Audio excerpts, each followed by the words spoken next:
हर हर महादेव। ओम त्र्यंबकम यजामहं सुगंधित पुष्टिवर्धनम उर्वारुकमिव बन्धनान् मृत्युमोक्षीमामृतात्। ओम नमः शिवाय, ओम नमः शिवाय। जय शंकर गौरा पार्वती मैया की जय।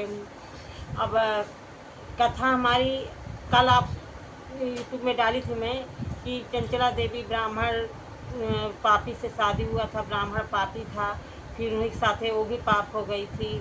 कैसे कैसे इस पापी में अपन ब्राह्मण तो मर गया, किसी पेड़ में चंडाल प्रेत बाधा हुआ और वो बच्चों के साथ कुछ समय व्यतीत की। अब इसके बाद वो गांव के साथ तीर्थ यात्रा गई, गंगा नहाई। इसके अलावा एक शिव पुराण वहाँ कथा चली थी कि जो चंचला देवी ने सुना और भयभीत हो गई डर के नाते कि जो इतना पाप करने के बाद वो मरने के बाद कितना नरक भोगते हैं। और जब वो नरक भोगते हैं वो अनुभव उनको पास आ गया तो डर गई है और डर के नाते ब्राह्मण के पास गई है उनका उपाय पूछने। तो ये दूसरा कथा है चंचला देवी की। चंचला की प्रार्थना से ब्राह्मण का उसे पूरा शिव पुराण सुनाना और समय अनुसार शरीर छोड़कर शिव लोक में जहाँ चंचला का पार्वती जी की सखी एवं सुखी होना। शिव पुराण इतना शक्ति है कि शिव पुराण सुनने वाले का भी इतना पाप होता है। हर हर महादेव। ब्राह्मण बोले, नारी सौभाग्य की बात है कि भगवान शंकर की कृपा से शिव पुराण की इस वैराग्य युक्त कथा को सुनकर तुम्हें समय पर चेत हो गया है। ब्राह्मण पत्नी, तुम डरो मत, भगवान शिव की शरण में जाओ। शिव की कृपा से सारा पाप तत्काल नष्ट हो जाता है। मैं तुमसे भगवान शिव की कीर्ति कथा से युक्त उस परम वस्तु का वर्णन करूंगा जिसे तुम्हें सदा सुख देने वाली उत्तम गति प्राप्त होगी। शिव की उत्तम कथा सुनने से तुम्हारी बुद्धि इस तरह पश्चात से युक्त हो एवं शुद्ध हो गई है कि साथ ही तुम्हारे मन में विषयों के प्रति वैराग हो गया है। पश्चाताप है पाप करने वाले पापियों के लिए सबसे बड़ा प्रायश्चित है। सत्पुरुषों ने सबके लिए पश्चाताप को ही समस्त पापों का शोधक बताया है। पश्चाताप से ही पापों की शुद्धि होती है। जो पश्चाताप करता है वही वास्तव में पापों का प्रायश्चित करता है, क्योंकि सत्य पुरुषों ने समस्त पापों की शुद्धि के लिए जैसे प्रायश्चित का उपदेश किया है वह सब पश्चाताप से संपन्न हो जाता है। जो पुरुष विधि पूर्वक प्रायश्चित करके निर्भय हो जाता है पर अपने कुकर्म के लिए पश्चाताप नहीं करता, उसे प्राय उत्तम गति नहीं प्राप्ति होती है। सही बात है। जो पाप करके अगर जानकारी हो जाए उसका पश्चाताप नहीं करेगा तो कुकर्म है, उनका बुद्धि बैल है और आगे चल कर बहुत भोगते हैं। परंतु जिसने अपने कुकृत्य का हार्दिक पश्चाताप होता है वह अवश्य उत्तम गति का भागी होता है, इसमें संशय नहीं। इस शिव पुराण की कथा सुनने से जैसी चित्त शुद्धि होती है वैसे दूसरे उपयासों से नहीं होती। जैसे दर्पण साफ करने पर निर्मल हो जाता है उसी प्रकार इस शिव पुराण की कथा से चित्त अत्यंत शुद्ध हो जाता है, इसमें संशय नहीं है। मनुष्य के शुद्ध चित्त में जगदम्बा पार्वती सहित भगवान शिव विराजमान रहते हैं। हर हर महादेव। इससे वह विशुद्धात्मा पुरुष श्री सांब सदाशिव के पद को प्राप्त होता है। इसे उत्तम कथा का श्रवण समस्त मनुष्यों के लिए कल्याणकारी का बीज है, अतः यथोचित शास्त्रोक्त मार्ग से इसकी आराधना अथवा सेवा करनी चाहिए। वह भव बंधन रूपी रोग का नाश करने वाली है। भगवान शिव की कथा को सुनकर फिर अपने हृदय में उसका मनन एवं निधिध्यासन करना चाहिए। इससे पूर्णतया चित्त शुद्ध हो जाती है। चित्त शुद्ध होने से महेश्वर की भक्ति अपने दोनों पुत्रों ज्ञान और वैराग के साथ निश्चय ही प्रकट होती है। तत्पश्चात महेश्वर अनुग्रह से दिव्य मुक्ति प्राप्त होती है। इससे संशय नहीं है। जो मुक्ति से वंचित है उसे पशु समझना चाहिए, क्योंकि उसका चित्त माया के बंधन से आसक्त है, वह निश्चय ही संसार बंधन से मुक्त नहीं हो पाता। ब्राह्मण पत्नी, इसलिए तुम विषयों से मन को हटा लो और भक्ति भाव से भगवान शंकर को इस परम पावन कथा को सुनो।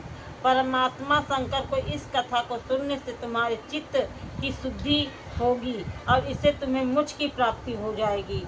जो निर्मल चित्त से भगवान शिव का चरणारविंदों का चिंतन करता है उसकी एक ही जन्म में मुक्ति हो जाती है। हर हर महादेव।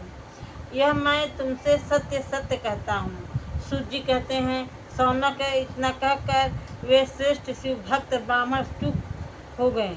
उनका हृदय करुणा से आर्द्र हो गया था। वे शुद्ध चित्त महात्मा भगवान शिव के ध्यान में मग्न हो गए।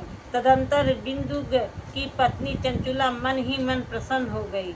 ब्राह्मण उक्त उपदेश सुनकर उसके नेत्रों में आनंद के आंसू छलक आए थे। इतनी वचन जब सुन ली चंचुला देवी कि शिव पुराण सुनने से उनका हर पाप कट जाएगा, तो बहुत खुश हो गई।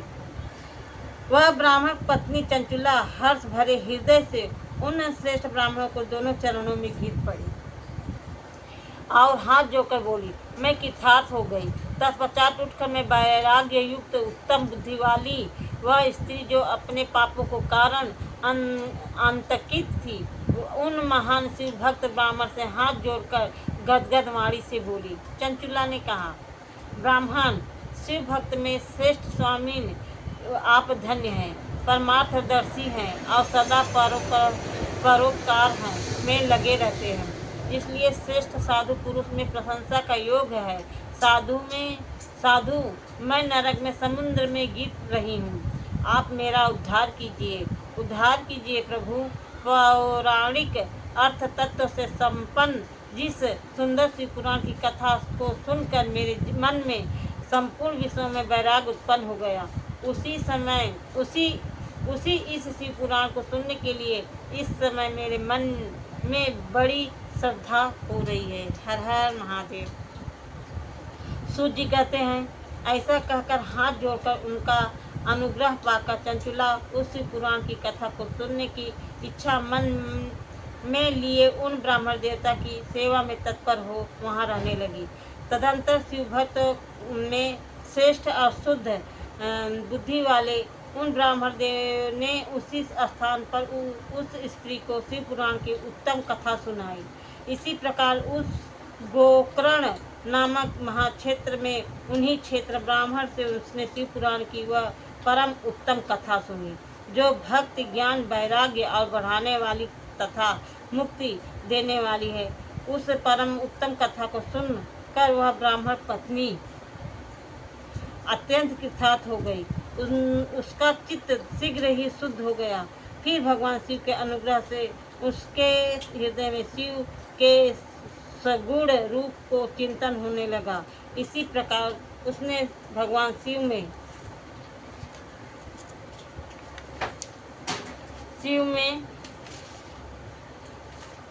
में लगी रहने वाली उत्तम बुद्धि पाकर शिव के सच्चानंदमय स्वरूप बारंबार चिंतन आरंभ किया। तत्पश्चात समय के पूरे होने पर भक्ति ज्ञान और वैराग्य युक्त हुई।